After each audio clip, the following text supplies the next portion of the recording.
Maintenant que je vous ai appris à comment prendre des meilleures photos avant d'appuyer sur le déclencheur et comment les renouveler quand vous êtes un petit peu à court, il est peut-être temps de voir ce qu'on en fait après de ces photos, c'est-à-dire la retouche pour pouvoir les poster sur Instagram. Oui, parce que je sais que c'est ce que vous voulez tous faire. Hier, dernier jour de mes 27 ans, oui, c'est mon 28e anniversaire aujourd'hui, merci beaucoup. La météo m'a fait un cadeau un petit peu en avance, il a neigé à Bordeaux. Ça fait 5 ans et demi que j'habite dans cette ville, j'avais rarement vu un flocon. Mais là on a eu une petite dose et du coup j'ai vite attrapé mon appareil photo, je suis sorti, j'ai fait des photos, évidemment. Et en rentrant je me suis dit, je vais vous demander, parce que j'avais déjà eu la remarque dans les commentaires, est-ce que ça vous intéresserait que je fasse une vidéo où je vous montre comment je retouche les photos, donc celle-là particulièrement avec la neige. Vous avez l'air d'avoir envie de voir ça. J'ai donc choisi une photo, j'ai pris mon iPad pour avoir une interface que tout le monde peut avoir et une application avec laquelle tout le monde peut retoucher ses photos. Et on y va. Ok, alors la première chose à faire déjà pour retoucher une photo, que ce soit sur votre portable, sur votre ordinateur, sur votre iPad, sur ce que vous voulez, la première chose à faire, c'est de mettre votre éclairage à fond pour avoir le maximum de couleurs et voir ce que ça rend au mieux. Lightroom. Donc, j'ai déjà fait une vidéo là-dessus sur comment je retouchais et avec quoi je retouchais mes photos pour mettre sur Instagram. L'application Lightroom, vous avez la grande majorité des fonctionnalités de Lightroom sur ordi. Vous n'allez pas pouvoir peindre avec votre doigt une partie de la photo pour faire les réglages de cette partie-là en particulier, mais sinon vous allez avoir la majeure partie de ce qu'il y a sur le logiciel ordinateur. Pour moi c'est la meilleure app, j'ai essayé Snapseed, j'avais pas super accroché, moi c'est Lightroom. Donc, vous importez votre photo dans Lightroom et on va pouvoir commencer. J'ai pris cette photo là parce qu'il y avait la symétrie avec les arbres, la personne qui marche au milieu toute seule sur la place dans la neige, je trouvais... Voilà, c'était assez beau, j'ai trouvé, la symétrie avec la nature, tout ça, bref. L'important, le pourquoi du comment, c'est pas très grave. Et donc la première chose qu'on va faire pour cette photo, c'est une photo prise dans la neige. Et ce qui est bien en général quand on retouche une photo, c'est de faire ressentir ce qui se passait au moment où on l'a prise. Et là, il faisait très froid. Donc la première chose qu'on va faire, c'est de baisser la température de la photo. Donc vous allez dans couleur et là, vous basculez à gauche la température vers le froid.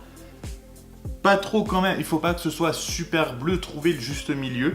Et ensuite, on va pouvoir s'attaquer à un petit peu plus tout ce qui est lumière. Donc l'exposition, on va la booster un tout petit peu pour donner encore plus cette sensation de blanc et de froid.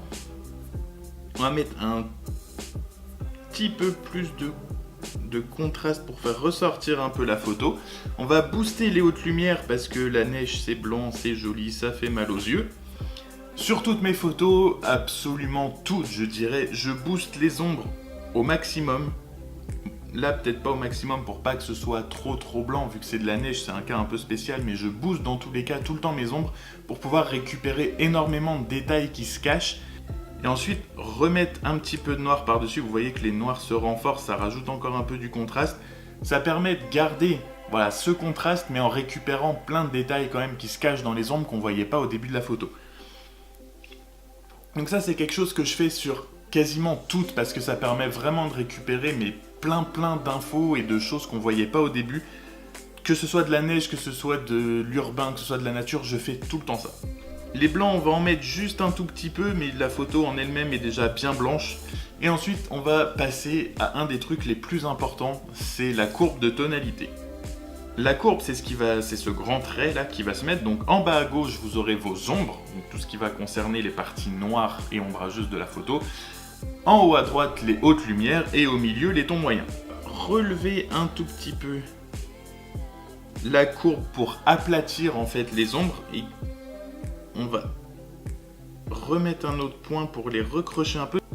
En fait, ça va permettre d'aplatir un peu les noirs, de donner un noir un petit peu moins profond. Mais ça c'est pareil, c'est quelque chose que je fais très souvent sur mes photos. Les hautes lumières, on va en remettre juste un tout petit peu. La courbe de tonalité c'est extrêmement compliqué à expliquer. C'est vraiment, prenez l'application, jouez avec tout, mettez plusieurs points, voyez ce que ça fait. Et c'est là, il n'y a que vous qui pourrez trouver ce que vous aimez, en fait, quel type de courbe vous allez aimer. Il y en a qui font simplement des courbes en S en mettant 2 points. Mettez des points un peu partout, touchez dans tous les sens, voyez ce que ça fait. C'est un petit peu compliqué la courbe. Mais là on est bien. On en a fini pour la courbe des tonalités. Et rien qu'avec ça, on peut voir déjà la différence. Donc vous appuyez juste sur votre photo. Donc ça, c'est l'original. Et ça, c'est le résultat où on en est déjà. Là, c'était un peu sombre. C'est assez chaud. Je sais pas si la balance des blancs était correctement réglée sur mon appareil photo. Mais là, on sent qu'il fait froid. On sent que c'est un paysage enneigé. Et l'ambiance retouchée correspond mieux à l'ambiance qu'il y avait hier quand on sortait en ville. On va ensuite passer aux couleurs. Donc ça, vous l'avez déjà vu tout à l'heure quand on a baissé la température de la photo. Mais là, on va s'attaquer aux couleurs par couleur. Donc vous allez dans le petit cercle et là, vous avez le mix de couleurs. Vous allez pouvoir régler la teinte, la saturation et la luminance de chaque couleur séparément. Et c'est là que, en gros, beaucoup se joue entre ça et la courbe de tonalité. C'est là où beaucoup de choses se jouent sur la retouche de votre photo. Donc on va aller directement aux couleurs qui nous intéressent le plus, soit quand on regarde la photo, le bleu et le jaune. En gros, ça va être les deux plus grosses couleurs à faire. Donc personnellement, le bleu, pour rendre encore un petit peu plus froid, et pareil, c'est quelque chose que je fais beaucoup sur mes photos. Au niveau de la teinte, je vais le basculer un petit peu plus vers le bleu ciel. Et pour faire un vrai blanc, on va enlever pas mal de saturation du bleu. Et pour donner encore cette ambiance un petit peu plus glaciale, un petit peu plus polaire, on va booster la luminance du bleu, qui est notamment dans le ciel. Voilà. Ensuite, on va s'occuper du jaune, donc pour les arbres qui sont à côté de chaque côté de notre monsieur et qui bordent en fait notre photo. Et là, on va pas toucher à la teinte, on s'en fiche un peu. C'est surtout la saturation qu'on va pas amener complètement à fond, donc on va mettre à moitié. Voilà, pour avoir des arbres bien secs, bien nus, ils sont pas vraiment jaunes les arbres, donc je pense que ça vient vraiment de la balance des blancs de mon appareil photo. Mais voilà, des arbres au milieu d'une forêt dans un vrai pays nordique, très froid, très brut. On va aller dans le orange aussi, parce qu'il y en a peut-être un tout petit peu dans les arbres, donc pareil, on va baisser la saturation.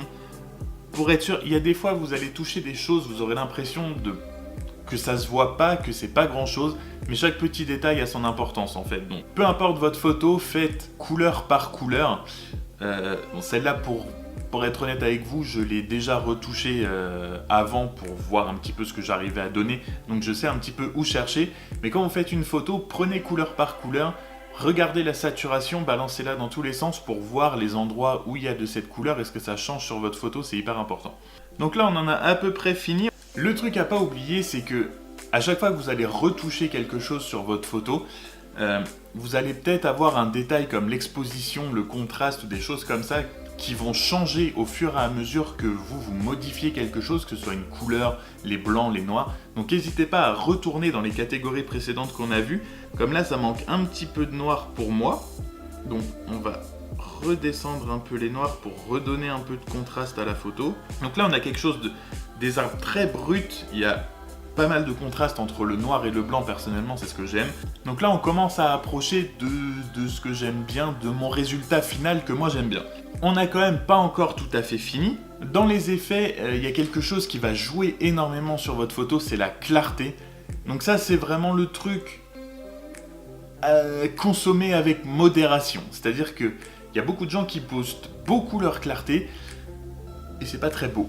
Donc il faut y aller. Moi, je sais que j'aime bien en mettre pour que la photo soit un petit peu plus définie, un petit peu plus aiguisée, si on peut dire. Je trouve pas le mot en français, je l'ai un petit peu plus sharp, pour ceux qui connaissent le mot en anglais. Enfin, vous allez voir. Si on baisse la clarté vers la gauche, vous allez avoir quelque chose de très doux, de très barbapapa, très rêveur. Et si vous le mettez de l'autre côté, au contraire, vous allez avoir quelque chose d'un petit peu plus crénelé, un petit peu plus dur. Et moi, c'est de ce côté-là que j'aime bien aller pour que chaque détail de la photo soit un petit peu défini. Donc on va s'arrêter là. Vraiment, n'en abusez pas, parce que si on le met à fond, par exemple, sur celle-là, ça marche pas trop mal, mais ça fait quand même vraiment too much. Donc on va se contenter d'un plus 20. Là, on commence à être pas mal. Et dans les effets, vous allez avoir aussi Un détail, alors là vous allez vraiment avoir l'impression qu'on fait pas grand chose, mais vraiment si, je vous jure, c'est le virage partiel. Donc, le virage partiel, ça sert à mettre une petite teinte dans les ombres et dans les hautes lumières. Clairement, c'est une photo où on sait que la plus grosse présence, c'est les hautes lumières. Et pour redonner un petit peu, on a effacé les bleus, mais pour donner vraiment une toute petite touche légère de bleu en plus, un petit peu, pour renforcer un petit peu le côté froid, on va choisir donc la catégorie haute lumière. On va aller très haut dans un premier temps dans la saturation pour voir exactement quelle couleur on choisit. On va prendre un bleu vraiment froid, donc voilà. On regarde le chiffre en haut, donc teinte 207 degrés. Donc on va rester là et on va descendre par contre la saturation, mais vraiment très très bas pour que ça donne une toute, mais vraiment légère teinte de bleu dans les hautes lumières. Voilà, pas plus. Vraiment, il faut vraiment que ça reste très léger, à part si vous voulez quelque chose de très très prononcé et que vous voulez vraiment donner une grosse dominante à votre photo.